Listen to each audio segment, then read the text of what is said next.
Aujourd'hui, dans le partage du jour, j'avais envie de vous présenter une Bible pour moi. C'est une référence. Ça fait pas très longtemps que je le connais en fait, ce livre. Pourtant, il m'a vraiment apporté énormément de compréhension dans mes coachings, dans les personnes que j'accompagne, mais également dans mes propres schémas émotionnels, comment ils se sont construits avec mon enfance, avec mon éducation. Et c'est vraiment un endroit où tout se joue, ce 1-8 ans, où tout se construit.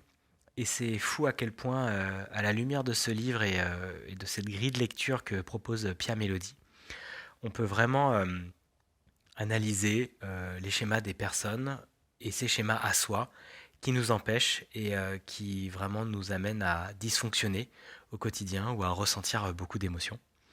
Et ce livre, vraiment, je vous invite à le découvrir, à le trouver comme le mien là, d'occasion ou à l'acheter neuf. Et c'est vraiment incroyable.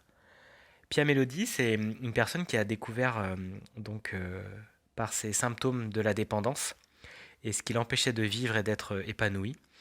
Et ben comment s'en sortir et apporter ensuite une méthode ensuite dans un centre thérapeutique dans lequel elle travaille. Elle a écrit ensuite un livre en partant de toute son expérience personnelle et des expériences des patients qu'elle a accompagnés et des patientes.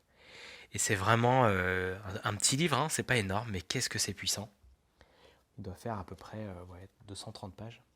Et comme vous voyez, moi j'adore, je souligne dans tous les sens. Et c'est ma couleur orange, ma préférée. Et c'est là où je viens régulièrement piocher quand j'ai besoin ou quand je veux me rappeler les schémas classiques et les besoins naturels de l'enfant. Et c'est ce partage que je voulais vous montrer en premier lieu parce que ce livre vous invite à le découvrir, comme je vous le disais, mais il y a vraiment quelque chose d'assez important à connaître. Et c'est ça. C'est les 5 caractéristiques naturelles de l'enfant. Ça, c'est vraiment ce qui fait la différence entre une éducation fonctionnelle et dysfonctionnelle. Ce qu'elle précise, il n'y a pas de bonne ou de mauvaise éducation. Il y a des éducations qui vont fonctionner et d'autres qui vont dysfonctionner, et ça évite de mettre ainsi un jugement dessus. Et donc, on voit que dans les 5 caractéristiques, il y a le fait d'être un être estimable, c'est-à-dire que l'adulte ensuite va avoir une bonne autoconsidération, sainement éprouvée, c'est-à-dire qu'il va savoir qu'il est un être inestimable avec une grande valeur et qui va ainsi pouvoir en avoir conscience dans ses actions quotidiennes. Également que c'est un être vulnérable, l'enfant, donc un adulte qui grandit devient vulnérable, mais il est protégé par des frontières qui sont fonctionnelles.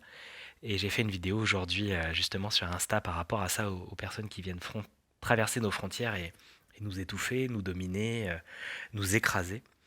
Et ça s'apprend également durant l'enfance. Et un juste milieu pour être en harmonie avec une frontière qu'on ouvre ou que l'on peut fermer. Et pas un mur non plus ou pas une frontière complètement ouverte tout le temps.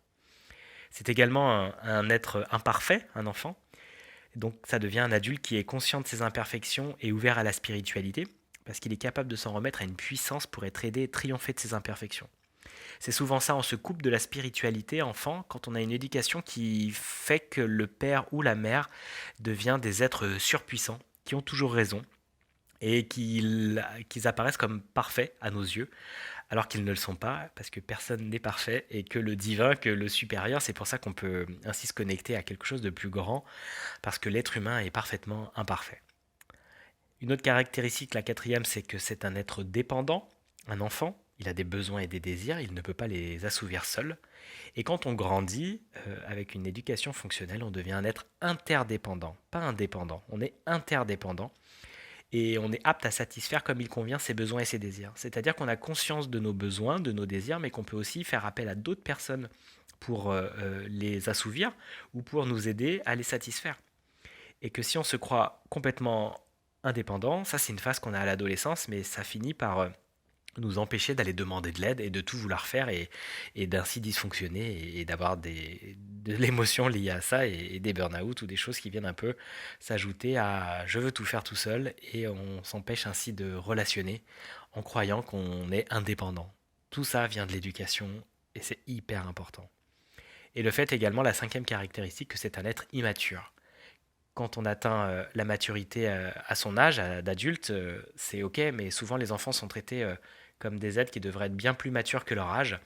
Et donc ça en fait, par dysfonctionnement, des adultes qui sont hyper contrôlés, bien trop en, en contrôle de la situation pour éviter justement de reconnecter ces schémas où ils étaient critiqués, où ils sentaient beaucoup d'émotions du fait de faire des bêtises, alors que c'était des êtres immatures et qu'un enfant n'a pas à être un adulte.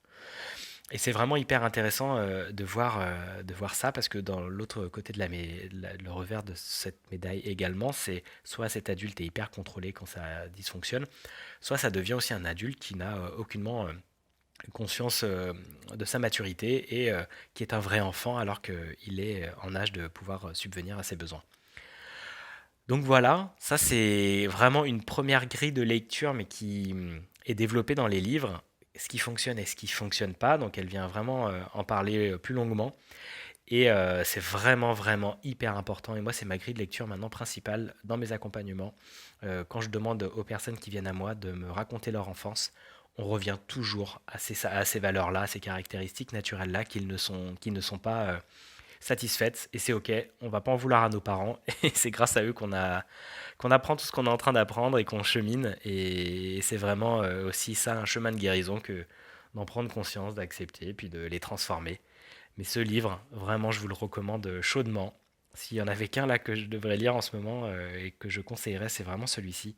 Et ça va vous faire aussi des grands pas vers vous et vers la compréhension aussi du fonctionnement et de l'éducation de vos enfants. Et c'est vraiment, vraiment précieux comme livre.